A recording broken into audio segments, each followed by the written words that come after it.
Hey everybody. Well, it's 25 degrees out here in New England and we're out shooting some arrows on the home range. Hello to anyone watching. I hope you're doing well, and I thank you very much for checking out my channel. I'm making these videos mainly to document my journey into archery, but I also plan to explore and document some other traditional outdoor survival techniques.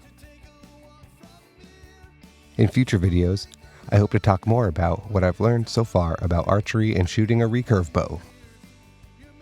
I'll also share more about the plans for this channel, how I've developed the land that my home range is on, and maybe do some gear rundowns too, so stay tuned. One thing I want to make clear is that I'm not really an expert on any of these subjects. Instead, I want to share the successes and failures I encounter along the way as I attempt to learn some new skills.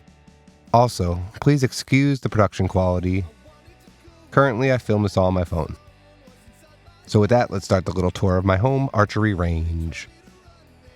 As I became interested, then fascinated, and then somewhat obsessed with archery in the past year, I knew I could make some space in the woods on my property for practice. I began creating a simple home shooting range. Right now, the maximum distance on my home range is only about 110 feet.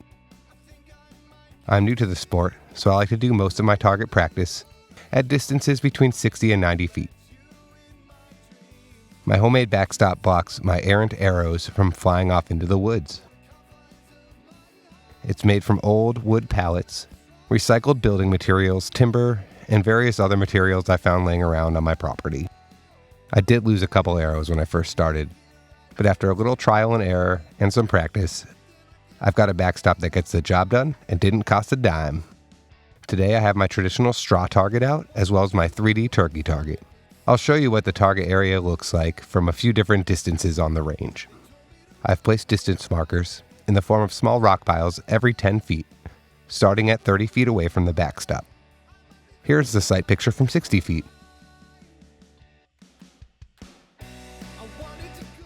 This is what it looks like from 90 feet. Here's a sight picture from 110 feet. This shooting point is also at a slight elevation, so I have to adjust my aim a bit when shooting from this distance. Well, this concludes our super quick tour. I appreciate you stopping by to check out the home range. Thanks again, and see you next time.